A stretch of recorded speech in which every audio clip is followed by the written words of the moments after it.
on Bible backgrounds, culture, customs, geography, people groups, languages, that give us a backdrop for our reading and understanding of the Scriptures.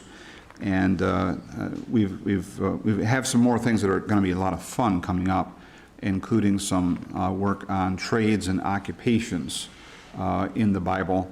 But today we're looking at ancient trade routes and commerce in the Middle East. And this should be interesting. You could go in any number of different directions with this, but we'll be looking at kind of a survey. We'll drill down on a few areas. So ancient trade routes and commerce in the Middle East. And contrary to what secular historians and anthropologists, archaeologists, and so on would say, there were not tens of thousands of years of Neanderthals or Homo sapiens going around living as subsistence farmers. Just, they learn how to eat the kernels off of grass, and they kill antelope and eat it raw. And that's not really an accurate picture of what happened. Rather, it looks like pretty quickly after the Tower of Babel, after the dispersion of human beings from somewhere in the Babylon area, they spread out across the earth, and probably not too long after that, some of them made the trek from Asia to North America and South America. So somewhere in there, not too long, hundreds of years, not tens of thousands of years, but hundreds of years after Babel, people spread out. And again, we're not looking at people who are stupid and they don't know how to talk. They say ugh a lot, and they carry a big club around and drag the women around by the hair and so on. We're not looking at that. That's an evolutionary overlay that is anti-factual. The reality is that early man was really smart, probably a lot smarter than we are today. And they understood, okay, I have 25 bushels of wheat extra that I grew this year, and you have some really nice necklaces. I'll trade you my wheat for your necklaces. And then as trade routes evolved and developed, there actually came to be very advanced mechanisms and relationships among people groups for trading goods, commodities, and luxuries back and forth. So coinage, when we think of going to Hannaford and buying some bread, we think, well, actually probably a lot of people now use a card, but you'd go and have a dollar bill, or how much is a loaf of bread now? $3, okay. So $3 bills, but coinage was not invented until around 700 or so BC in the country of Lydia in Anatolia, that's Turkey today. Prior to that, early on, no doubt it was barter. I'm going to trade you my sheep for your spearheads or whatever. And then at some point, it became more advantageous to trade chunks of metal. So you'd have pieces of metal, gold, silver, bronze, copper, tin, and pretty early on, this began to be standardized. So you'd have standard weights. Now, you couldn't always control the alloy content. So if it's bronze, what kind of bronze? Bronze is an alloy of copper and tin, and you don't know how much tin versus copper is in it. But nonetheless, there were attempts at standardizing so that people aren't getting cheated. And then ultimately, it turns into coinage, and coins were very widespread by the time of Alexander the Great in about 300 BC. So think in the Old Testament, there are accounts of business transactions. Abraham bought a piece of property by the Oaks of Mamre, and he weighed out shekels. A shekel is a standardized weight, and he probably paid it in gold or silver or copper, but it's a standardized weight, chunks of metal that he transferred to the previous owner. And then later on, the coins take the place of those chunks of metal. Now, without any question, up through the Old Testament and into the New Testament, if you were out in the rural areas, there's still likely a lot of barter going on. So not everybody had, a bag of coins in their pocket, but you probably did have some dried meat or dried fish, or you had, some barley that you had stashed away, and you're going to trade what you have for what you need from your neighbor or whomever. So there's barter still going on, but nonetheless, the medium of exchange is largely coinage. So when we talk about the ancient world, there's going to be a lot of movement, and once again, we're reminded that God has positioned Israel at the crossroads of continents. So here's Israel, Canaan, and over here's Africa, this way is Asia, and here's Europe. And so there's trade routes by land and sea that are going through Israel from earliest times. And among the greatest trade routes, we'll look at it here in a moment, one that hugs the coast called the Via Maris, the Way of the Sea, and the other is the King's Highway, which is over farther inland. And then there's some that go east-west. There's not much, in fact, there's not really any that go like this. You can even tell looking at the dots representing settlements. There isn't anything in the Arabian desert, and that's because it's desert. There are a few oases, but that is rugged territory. Various kinds of sand, various kinds of rocks, some mountains and so on, but it's really rough territory. So the trade routes are going to largely follow the Fertile Crescent, and there's going to be a lot to go north.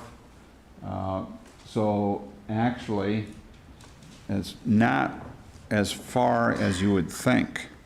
If you start here and go due north across the Black Sea, heading north. Anybody know what I'm going to hit next? Okay, God, we'll leave that aside for a moment. You're going to hit the Crimean Peninsula, which is Ukraine today. And there were ancient ports and settlements around the Black Sea that participated in trade routes that went to Israel and Egypt. So they're interconnected. So in Canaan, that is Israel, trade developed from subsistence farming. When we say subsistence farming, what do we mean? You're farming to live. So you've got 25 or 30 or 100 acres, and you're using that land for you and your family, for you and your clan, you and your tribe, and you're mostly concerned with we need food to eat. Now, if you do well and God blesses you, you're going to have a bumper crop. You're going to have more than you need, and now you can think about, well, let's sell some, or let's trade some to get some more farm animals, or to buy a donkey or a camel or whatever. So it starts out as subsistence farming. So farmers and vineyard owners and orchard keepers naturally produced food for their own family or clan. As surpluses occurred, they traded locally for commodities and luxuries. Traders transacted in or near the city gate. And we find this from earliest times, even like in the book of Genesis, the city of Shechem. There are a few places there in the story of Levi and Simeon where it talks about the city gate. The city gate was where booths would be set up, and animal sellers or people selling produce or grain, they're going to assemble in or near the city gate. And so that's where business is transacted. And that tradition carried on throughout really much or most of the Old Testament. Even think in the book of Ruth, which is a long time after the book of Genesis. If Genesis is, say, that story in Genesis is 1800 BC, Ruth is something like 1100, 400 years later, 700 years later.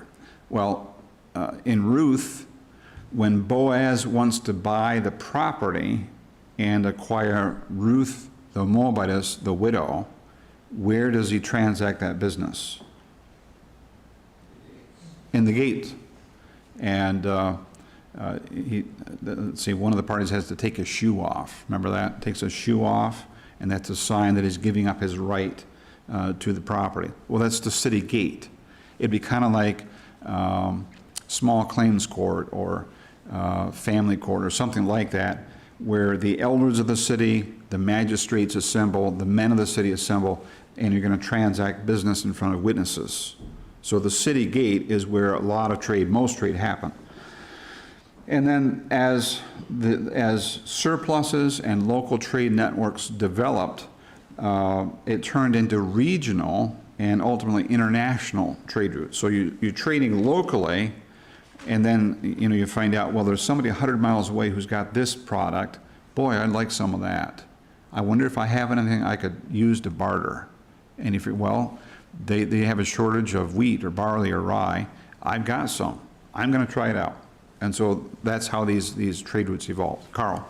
When you say gate, do you mean the actual gate to the city, or do you mean like it's somewhere in the center where like a valley? No, it'd be at the outer edge of the city. If it's a walled city and there's a gate, then the city gate, but the city gate is not that big. So a city gate is a pretty small area. Likely, they set up the marketplace outside of the gates.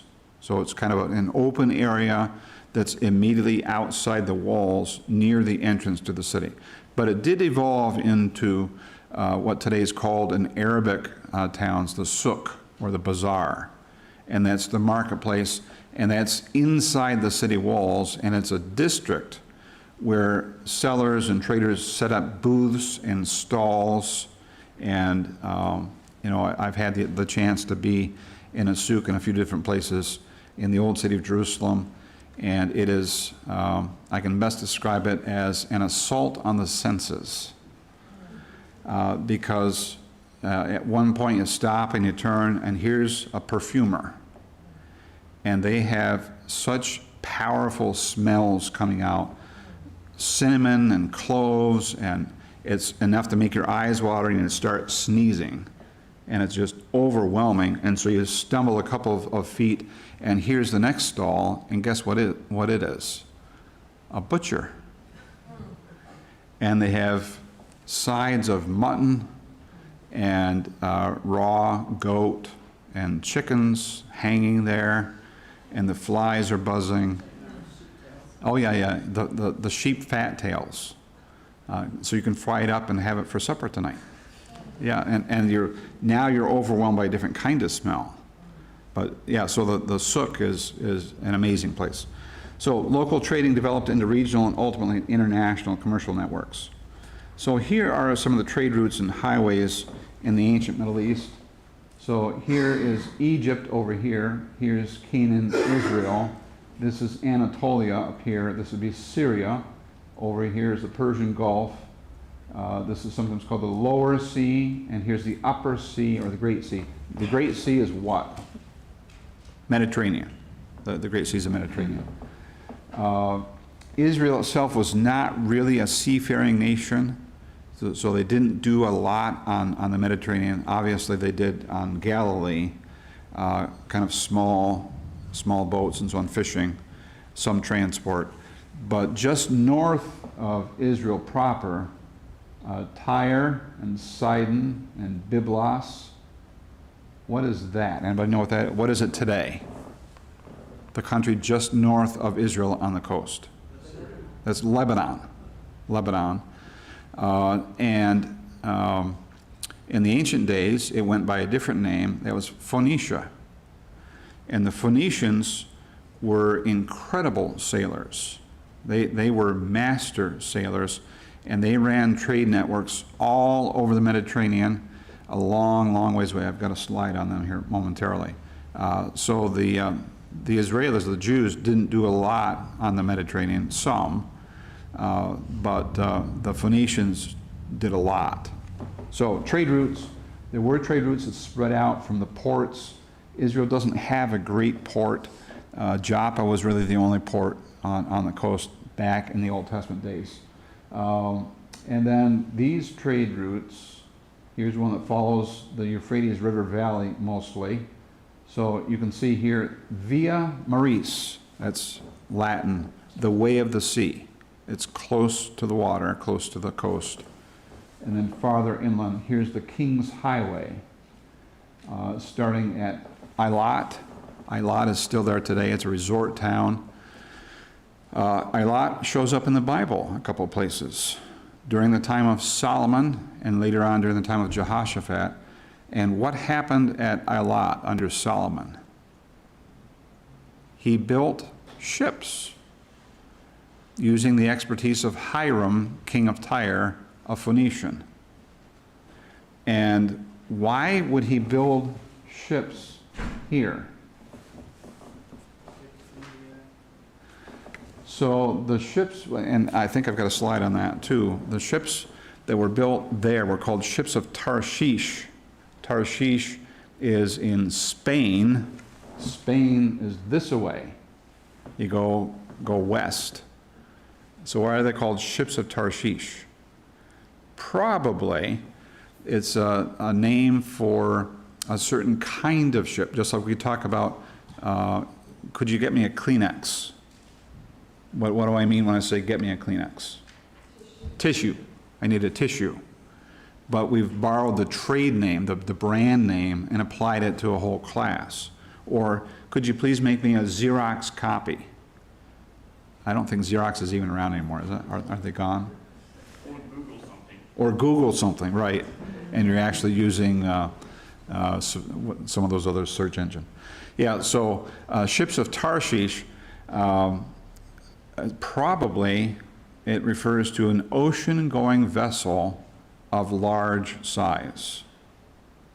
And so Solomon and Hiram had a joint business venture. They built ships here, and they sailed, and they returned after 3 years. And they brought back, well, I'm stealing my own thunder, so I'm going to wait. So here's trade routes and highways in the ancient East. So here is in Israel and Palestine, kind of a close-up. And that is almost unseeable. So here's the Via Maris, here's the King's Highway, and there were some east-west roads. The hills, the mountains in here are prohibitive for good passage. You're looking at the Dead Sea here, Sea of Galilee here. And here's a close-up. That's not too useful. So let's talk about the economy of the ancient East for a few minutes. As you might suspect, largely agrarian, largely agricultural products. There were other things that were produced, but in Israel, Israel did not have huge amounts of gold or silver. There were some copper mines in the Jordan River Valley, and especially down in the Negev. But Israel is largely going to be an agricultural place. God talked about it being well-watered, and it was productive. There were some forests, but not huge, not a lot of woodlands. If you wanted to build a big structure or something fancy, you had to import lumber. Where would you get lumber from? Lebanon. So up here on the coast, they had cedar trees and lots of different kinds of conifers and deciduous trees that were very, very desirable. Actually, places in Syria had some forests too. So people who were going to build something out of wood would likely import their lumber. How would they get the lumber? Cedar logs could be 50 or 60 or 70 feet long. how would you get them down out of the mountains to, say, Jerusalem for building the temple or Solomon's palace? They floated it. They made rafts on the coast and floated it down and then carried it overland. So akin to what happened here in New England on the Connecticut River, the log drives. So, you know, our own country is familiar with that too. So agriculture, raising sheep and various kinds of grains in Israel. There was a very active trade in fish from the Sea of Galilee down to Judea. So there were fishing concerns in Galilee. Peter, James, and John ran one, and it may well be that it's through their connections to the marketplace in Jerusalem. You know, they would go out at night, catch fish, and then put the fish in a cart and drive from Capernaum down to Jerusalem in the early morning hours. Takes several hours to get there, and then sell it at marketplace. And it's possible that that is how John knew the high priest. Caiaphas, John was acquainted with people in the high priest household. How would that happen? He's from Galilee. Well, it looks like there is some sort of a connection there. So fish was important. And then you've got various kinds of beasts of burden, camels, donkeys, oxen. And this ship represents grain. This is grain around the Nile Delta, grain through here. The Tigris and Euphrates river valleys were very, very productive for grain as well. And the trade routes stretched as far as the Caucasus and beyond. So to Armenia, what today is the Republic of Georgia, Azerbaijan, and so on, many of those countries against the Caspian Sea, they were trading with people in Egypt and Anatolia and Israel. One of the great trade networks of the ancient world that was incredibly wealthy and very, very, very powerful was the spice trade. And it was centered in southern Arabia. So there are certain trees that grew in what would be today like Oman and Yemen, and they exuded like sap out of their bark, and you would collect that and process it into perfume and incense and powders and things that would smell good. And this was incredibly lucrative. So actually, certain spices were more expensive than a brick of gold. That much power. So remember the Queen of Sheba, she came with a large retinue, camels carrying spice, very much gold, and she's brought that probably to arrange a trade agreement with King Solomon. So what sort of trade goods came out of Israel? Olives and olive oil. And when you think of olives and olive oil, you're thinking what you can buy at Hannaford, you know, and you can get a bargain on a big jar of it. We're talking hundreds of thousands of gallons every year of olive oil. Olive oil was incredibly important in the ancient Middle East. What would you use olive oil for? Lamps. That's your light source. You put it in a dish and you put a wick in it and you light it. That's your night light, your flashlight. That's your source of light in dark. What else? Cooking.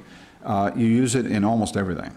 You use it in all your cooking. Anytime you're cooking something up in a pot, it's very likely going to have olive oil in it.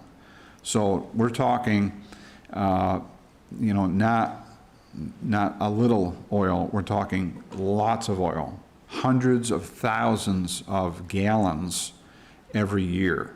Now, taking care of an olive grove was a major commitment, because an olive tree takes 30 years of growth before it produces olives. So it's a long-term commitment. You have to really want to do this. One of the things that the Romans did to demoralize the Jews when they destroyed Israel in AD 67 to 70 in the Jewish War is they cut down groves and groves and groves of olive trees. So it's not just a punishment militarily and politically, but also economically. So olive oil, really, really important. Wheat, what other kinds of grains were raised in the Middle East and in the ancient world? They didn't have oats. Barley would be the second most important one. The third would be rye.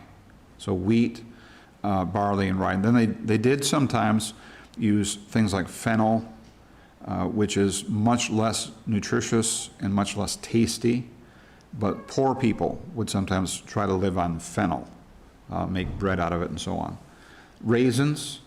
So a favorite dessert was dried raisin cakes. So you'd press raisins together into a kind of a bar. Honey, figs. Figs were very important and used even when they weren't fully ripe. They could be used as animal fodder sometimes. There's another kind of a tree called a sycamore fig that produces something like figs, and they're not nearly as high quality, but they can be used either for human consumption or for animals.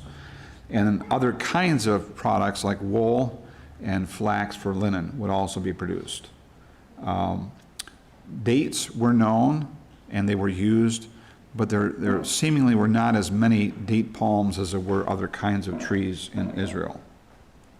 So here's a close-up of Israel showing some of the products that were used in ancient trade. So here's Galilee up here, and fish along the sea, grain in here, lots of sheep. Here's date palms down by the Dead Sea. Let's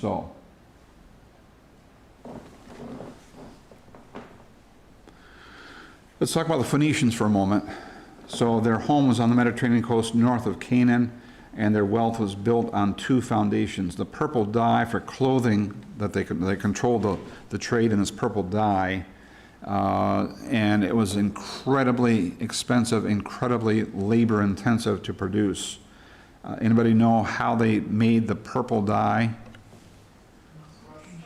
Little mollusk, little sea snails that live on rocks like 50 to 100 feet under the surface of the Mediterranean. And so you have trained divers who dive down and collect them. They're called murex.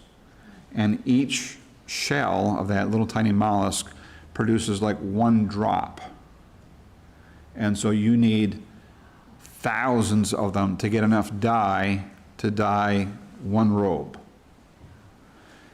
So purple in the ancient world would be like somebody driving a Rolls Royce today. If you had a purple robe, it meant you're either royalty, nobility, or a billionaire. So purple clothing is like, I am one of the ultimate elite in the whole world. So the Phoenicians controlled that. They were the original divers and processors of that dye, and they controlled the trade of it. And so that was one of the legs of their incredible wealth, is the trade in this purple dye. And the other is their trade network. They were master seafarers, and they traveled to North Africa. They actually established a colony there called Carthage, and they controlled a lot of the trade with North Africa, all the way to Italy. The Phoenicians were trading with Italy before the Romans showed up, probably the Etruscans and others. They traded all the way to Spain. There's some evidence that they traded to the British Isles and points on West Africa. There are a few people, I've read a book, and I can't say that it is entirely believable. It's interesting to ponder. There are some people who claim that as the amount of bronze or the amount of copper to produce bronze in the Middle East began to dry up at the end of the Bronze Age, so like 1200 BC. They claim that Phoenicians sailed across the Atlantic to the Gulf of Mexico and then came up the Mississippi River to Lake Superior. And just north of Michigan, there's an island called Isle Royale that has a lot of copper ore. And there are very, very ancient mines. Native Americans dug the copper out there, but there's some people who claim, well, the Phoenicians did that too. I can't verify that that's all factual, but they were master seafarers. They did travel not just hundreds of miles, but thousands of miles. So Hiram, king of Tyre, with whom Solomon partnered to build important buildings in Jerusalem, was a master shipwright. Probably when Jonah got on the ship to flee to Tarshish, that was probably a Phoenician vessel. That's probably what that was. Yes? The ships of Tarshish, did they go around the Cape of Ah. So let's talk about it on this slide. So the ships of Tarshish, here are some surprising trade items that are mentioned in the Bible. And in the book of Exodus, so Exodus is about 1440 BC, it mentions cinnamon. Cinnamon is part of the incense that is burned on the altar of incense in the tabernacle. And why is the mention of cinnamon interesting in Exodus 30? Where does cinnamon come from? India, Ceylon, Burma, Thailand. Well, I'm not suggesting that Hebrews sailed to India, maybe, but the trade networks were such that they could get cinnamon from that far away. That's quite remarkable. Song of Songs mentions saffron. It's a yellow spice used in cooking, a very vibrant yellow color. That originated probably in Persia, so that's not as far away as some things. Ezekiel mentions silk. Now, the date on Ezekiel would be about 730 or so, somewhere in that range. 780 BC. And why is the mention of silk in Ezekiel's writings interesting? Where does silk come from? From China? As far as we know, the Chinese controlled the silk trade entirely for thousands of years. There's no evidence that they let the secret out. The silkworms live on a certain kind of mulberry, and they were very careful to control how it was produced and so on, so that they maintained that. There's even a name for this trade route. It's called the Silk Road. And so, there is the excellent possibility. I mean, silk does seem to be mentioned. That's what the Hebrew word means in that location. So 780 years before the time of Christ, there was a trade network whereby luxury items like silk could get out of China to the Middle East. That's really, really interesting. And then here's one that relates to what Kim was talking about. In fact, let's look at this one. Let's go to it in 1 Kings 10. 1 Kings 10. So I began to study this many, many years ago because I have an interest in biblical mentions of wood and trees. And I ran across this reference to almug wood. In other cross references, it occurs as algum wood. And I was curious as to what it was. So in 1 Kings chapter 10, please look at verse 11. And it says, also the ships of Hiram, which brought gold from Ophir, brought in from Ophir a very great number of almug trees and precious stones. The king made of the almug trees supports for the house of the Lord and for the king's house, also lyres and harps for the singers. Such almug trees have not come in again, nor have they been seen to this day. And in the same chapter, please look at verse 22. For the king had at sea the ships of Tarshish with the ships of Hiram. Once every 3 years the ships of Tarshish came, bringing gold and silver, ivory and apes and peacocks. And the interesting thing here is trying to figure out where is Ophir, that's where they got the gold from, and these other luxury items, and the algum or almug trees. The trees were used for pillars in Solomon's palace and in Solomon's temple. So they're pillars. They're also soundboards for stringed instruments. So they would need to have resonant qualities. Just like on a violin or a cello, you can't just throw, construction grade plywood on it and have it turn out well. You want it to be a certain kind of wood. So Sitka spruce is sometimes used for soundboards on harps and things like that. Well, in the ancient world, algum or almug wood was evidently very, very desirable for soundboards of stringed instruments. So what is it? Well, one theory is that it would be something called vermilion or paduk. It's kind of an orangey red color wood, very dense, and that grows in Africa. It's an African wood, and so one theory is that Ophir, this land, is on the Horn of Africa, Somalia, Ethiopia.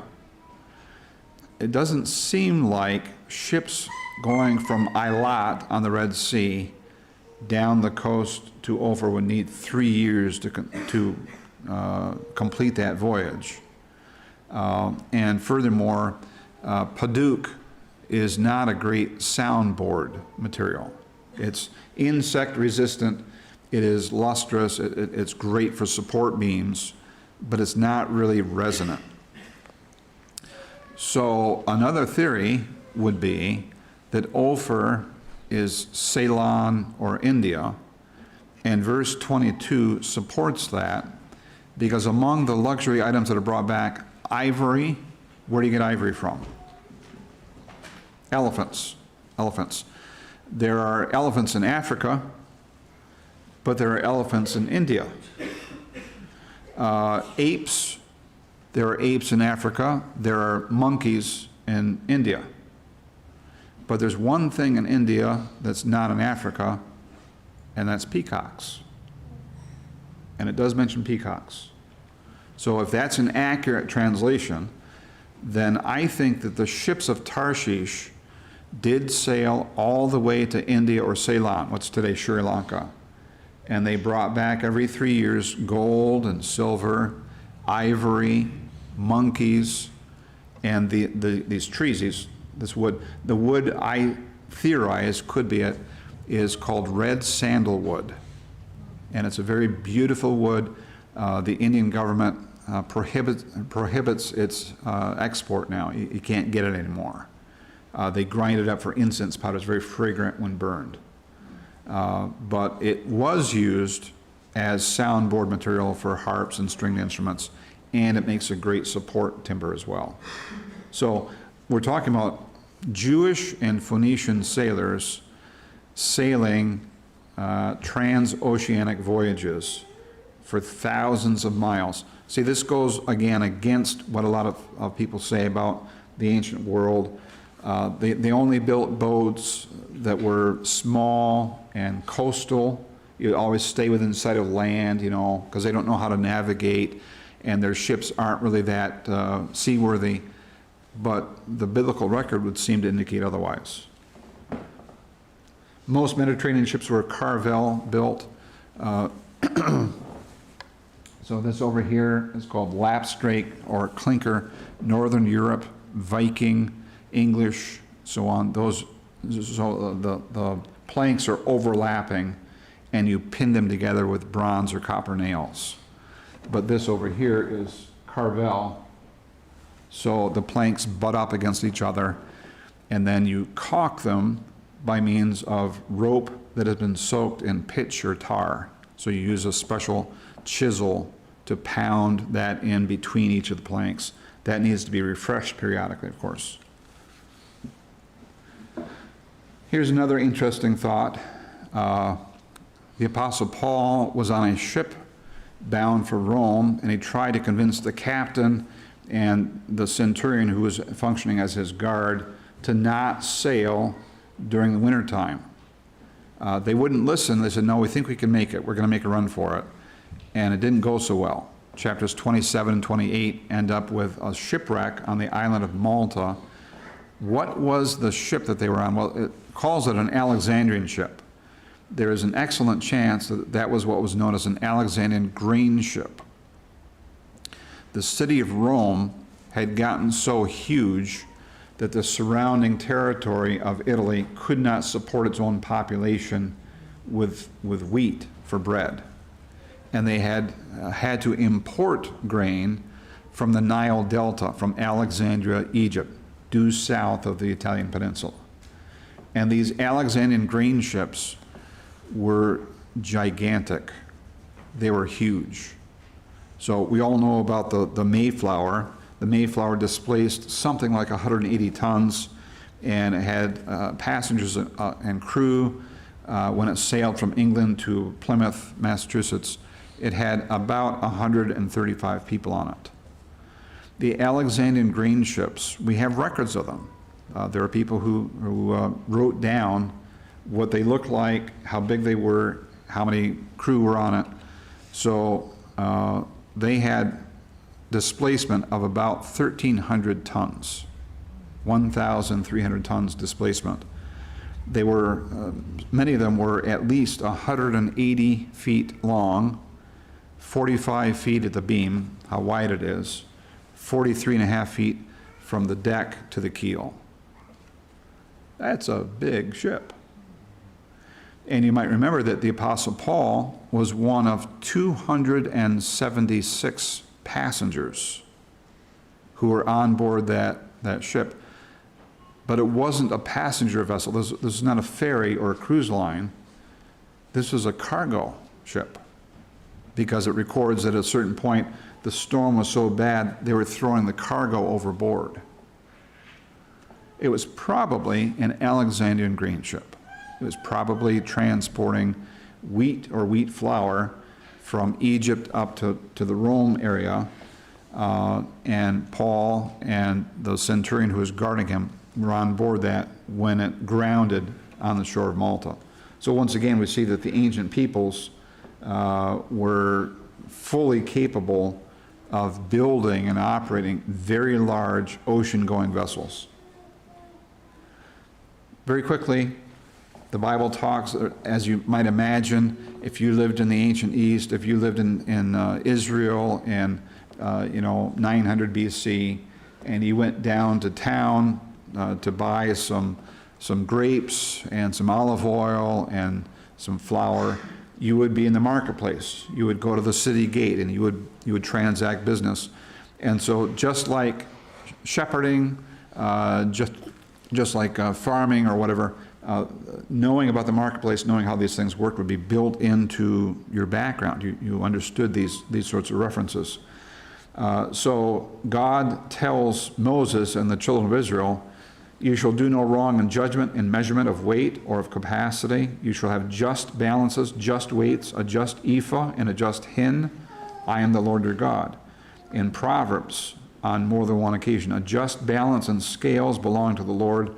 All the weights of the bag are his concern. What are these things talking about? Being fair, being honest in your dealings. So, the scales in the ancient world were classic double balance scales. So you put a weight on this side and then the bag of flour that you're going to buy on the other side, and the weight says 5 pounds. But a dishonest merchant could drill out the bottom of that weight and insert a wooden plug and then seal it up, with brass or lead or something or other. So it looks like it's the right weight, but it's not a full 5 pounds. It's 4 pounds and, 8 ounces or something. And now the merchant is being dishonest. Now, of course, on the other side, the customer could do dishonest things too, like, buy something, come back and claim, you cheated me, and create a ruckus. So God is saying to the Jews, God is concerned with all the weights in your weight bag, even the little guys, the half-ounce weights. God is concerned about that too. In other words, be honest in your dealings. Don't be a crook. Don't lie. Don't be dishonest in your money dealings with people. Don't be like that. Here's a very interesting one. In the book of Revelation, Laodicea is the church that Jesus writes a letter to last of the 7 churches of Asia Minor. And it's really, really fascinating. This church is claiming to be the best. The church at Laodicea says, I'm rich, I'm wealthy, I don't need a thing. We have arrived. Now, they didn't have buildings in 90 AD. They didn't have a church building. They met either in someone's villa or private house or something like that. But if they had a building, this would be the kind of building where it's got marble columns out front, and fancy lighting, and everything about the building says, we're rich. We are upper crust. So Jesus says to them, because you say I'm rich and have become wealthy and have need of nothing, and you do not know that you're wretched and miserable and poor and blind and naked, I advise you to buy from me gold refined by fire so that you may become rich, and white garments so that you may clothe yourself, and that the shame of your nakedness will not be revealed, and eye salve so that you may see. What a curious thing. Why would Jesus, this is one of only 1 or 2 places in the entire New Testament where Jesus casts himself as a merchant. This is a very unusual figure for him to use. He doesn't do this hardly ever. Why is he doing that? Probably. Go ahead, Carly. Yeah. These people are so materialistic. They are so engrossed by status and wealth and power that they don't even get it when he says, you know what? You need to be humble. You need to trust me. You need to be generous to people who have needs. You need to, they can't even hear that. And so he's using the illustration of a merchant and saying, come and buy this from me, because I have something you don't have. And to rich people who are used to having the latest and greatest and most powerful status markers, they say, what? You have something we don't? And he says, what you really need is me. Because they can't hear it in any other kind of language. So he's got to talk about gold and silver and so on, because they are so rich, they don't understand how desperately needy they are. He says, you're blind and you're naked and you're miserable and you don't even know it. That's quite an indictment. That's quite a stiff letter that he sent to the Laodicean church. Okay, I'm done. Questions, comments? We have negative 30 seconds. Let's close in prayer. Father in heaven, we thank you for the Word of God and that we can trust it always. We thank you for the records of history that we know are true and factual. And now, Father, as we turn our attention to the morning service, grant that we would be in tune with you, that you would speak to our hearts and cause us to grow and become more like your dear Son. Bless our time. We thank you for it. In Jesus' name, amen.